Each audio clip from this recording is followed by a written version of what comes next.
From Hollywood, it's time now for...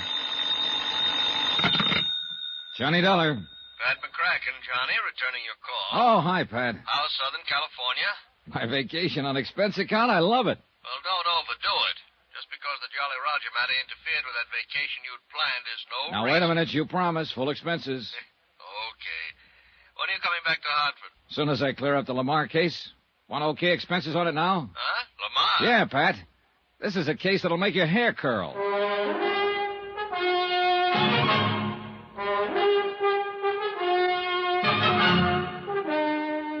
Tonight and every weekday night, Bob Bailey in the transcribed adventures of the man with the action-packed expense account, America's fabulous freelance insurance investigator. Yours truly, Johnny Dollar.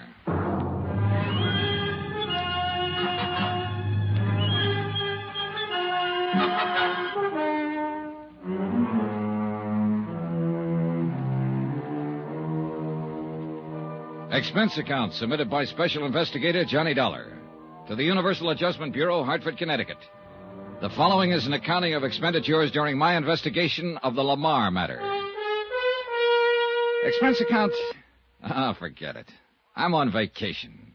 As far from Hartford, Connecticut, center of the insurance business as I can get. Yeah, I'm in La Jolla, California, and I'm staying in a big ritzy motel called El Crescenta. Alone. Oh, there is a girl down here. A lot of them, in fact. But one in particular. Bonnie Lamar, her name is. Sounds like somebody in show business, doesn't it? But she isn't. Tall, 5'8", brunette, pretty as the devil. And I gave her the line that my so-called business back east consists of nothing more exciting than running a filling station.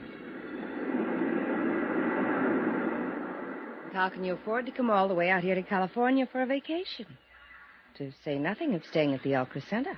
Rich uncle, Vonnie. Died and left me a couple of $1,000 to do with as I see fit. This is the way I see fit.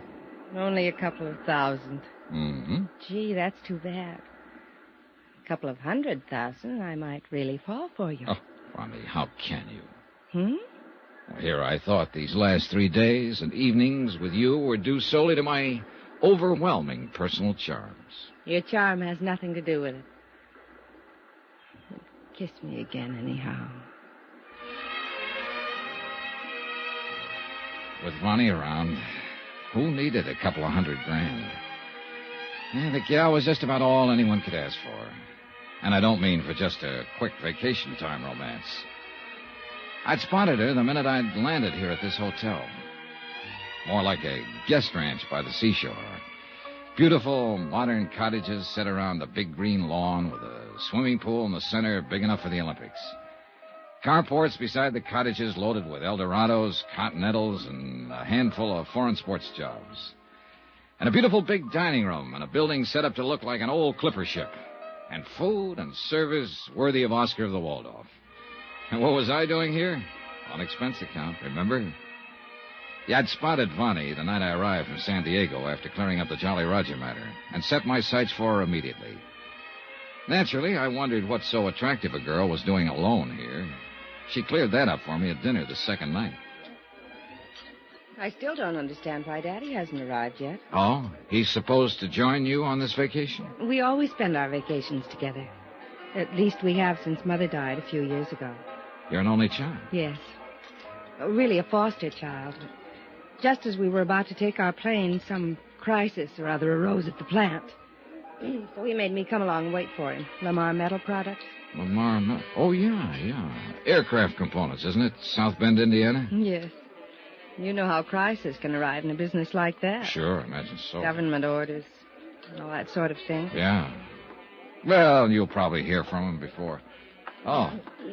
Here, waiter, would you like to get us... Senorita, a telegram for the lady. Oh? Excuse me, Johnny. Sure. Here you are, Peter. Gracias, senor. Oh, dear. What's the matter? It's from my father, and I don't like it. Listen. Must delay departure a few more days. Doctor's orders. Oh? Nothing to worry about. Stay there in La Jolla until I join you. Love, Daddy. Oh, that's too bad. But doctor's orders. There's nothing wrong with Daddy. He had a new insurance examination just a month ago. They gave him a clean bill of health. What company? Try Mutual something or other, but what difference does it make? There's something wrong about this. I'm sure of it. Well, why don't you phone him? Yes. Yes, I will. My cottage is right next door here. Come on. It was none of my business, but the name of Tri-Mutual rang an old familiar bell. Yeah, I'd handled a lot of cases for them. Anyway, she wasted no time in putting through a call to her father's private number in South Bend. Yes, operator? Thank you. I don't know why I didn't go to my own cottage to make this call. My pleasure. I guess I'm a bit upset by this wire. I don't blame you. There's nothing wrong with Daddy. There can't be. Well, maybe he just made the mistake of mixing too many oysters with too many martinis. Hello? Hello? Daddy, what's this telegram you sent me? Oh. Oh, I see. Oh, well, you had me scared for a few minutes. Oh, yes, fine. Mm-hmm. Yes, if you must know the truth, I have. Johnny Dollar. Uh-oh. Very. Careful, gal. Oh, he says he runs a filling station, but I don't believe him. I'll tell you all when you get here. And hurry, darling, please. All right, Daddy. Good night, dear. Oh, thank goodness. You don't know how close your guess was, Johnny. Oh? It was just a slight case of indigestion. Plus the fact he wanted another day at the plant. Well, good. Then let's go back to the dining room and see what kind of indigestion we can accumulate. Well, that started it. 3 days and nights of as much fun and relaxation as I've had in years. A wonderful place to stay, a private beach that I'll wager is second to none on the Pacific coast. Swimming, water skiing, skin diving, sailing, everything. Oh, this was it. Or so I thought. Oh, why make any bones about it? I'm a sucker for romance. And believe me, it wasn't hard to be serious with Bonnie. Johnny. Yeah? This is nice, isn't it? Mm-hmm. I don't believe in love at first sight. Do you? No. No, But it is nice, isn't it? Hey, whoa, gal. Hmm? It'd be much too easy to fall in love with you, Bonnie. And I mean the forever kind. Well, would that be so terrible? Well, you've got one big strike against you, you know. Johnny, what? Money. Money. You lose. Huh? I have nothing, except what my father gives me. You know, allowance and for clothes and things, and you know. So you see, I'm just as poor as you are. Only you aren't. You wouldn't be staying at a place like this. Another thing. You know absolutely everything about me. I know you don't make a living by running any old filling station. Johnny Dollar at the sign of the Flying Red Horse. Oh, stop it. Well, for all you know, I'm a gangster, a safecracker, a jewel thief. Or worse still, playboy scion of a wealthy family who never did a lick of work in his life. In other words, a worthless bum. Don't say that, Johnny, even in fun. How'd you fill 'em, huh? Yes, and their mothers. Old dowagers trying to marry them off to another wealthy family. Add the name Lamar to their end of the social register listing. Insure the fortune with another fortune.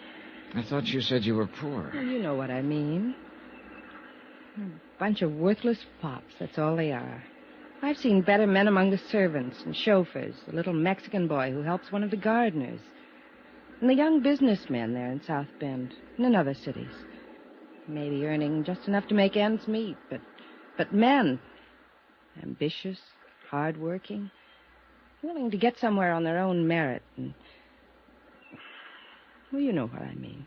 Mm-hmm. Why don't you marry one of them, Bonnie? Oh, it isn't as easy as that, Johnny. You know it. Maybe I was waiting for someone like you to... I still don't believe in love at first sight. Good. Let me snuggle again. Like before we started this horrible discussion. Mm-hmm. Sun's going down, though, honey. This little Mission the rocks is going to get cold. Yeah, look. Everybody else has left the beach. Come on, snuggle. I like it. Kiss me. And I thought I'd have to ask for it.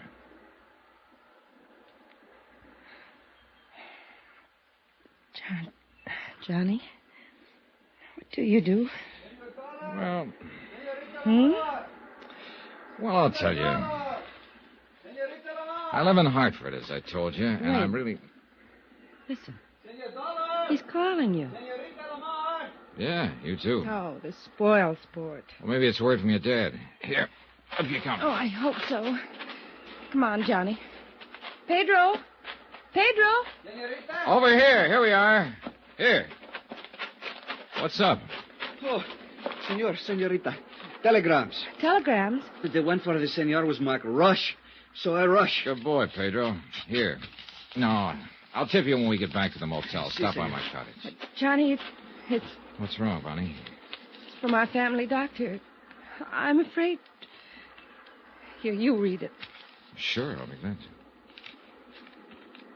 Regret having to inform you your father died a few hours ago.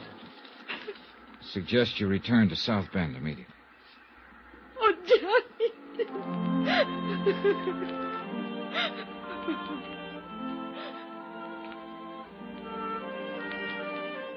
It was a few minutes before Bonnie could pull herself together enough to walk from the beach up to her cottage where she could pack her things for the trip back to South Bend. I told her I'd make the necessary plane reservations for her. But what I didn't tell her was the contents of the wire I'd received, the one marked Rush. It was from Pat McCracken at Universal Adjustment Bureau. A request to call him at his home in Hartford immediately. I put through the call. Hello, Pat McCracken. Well, Killjoy, what's on your mind? Johnny? That's right. Hey, you got my wire. Why else do you think I'm calling? I tried to get you long distance all day. Your motel didn't seem to know where you were. Well, that was my doing. They might have spoiled a beautiful romance. Well, what's on your mind? Johnny, you've got to cut your vacation short. Oh, no, you don't. And you've got to come back to Hartford right away. What? Now, listen, I'm yes, just... but plan to make a long stopover in South Bend, Indiana. South Bend? That's right. Oh, I get it. This is a gag. Or did you know I'd figured maybe on stopping over there anyhow? I don't know what you're talking about, but now listen. By a rare stroke of luck, we just got word of the death this morning of one of Tri-Mutual's bigger policyholders. How much? $1.5 million. Man named Thomas Rene Lamar. Lamar? Pat. Now listen, Johnny. The circumstances lead us to think it may be murder.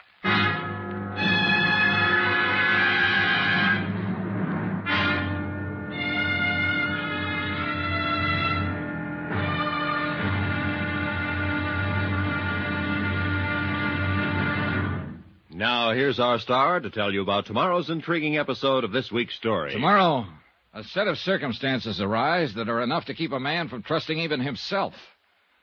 Join us, won't you? Yours truly, Johnny Dollar.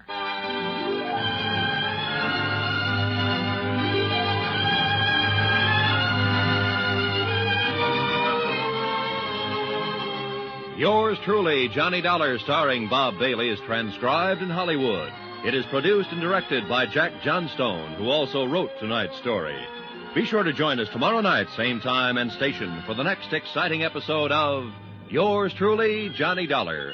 Roy Rowan speaking.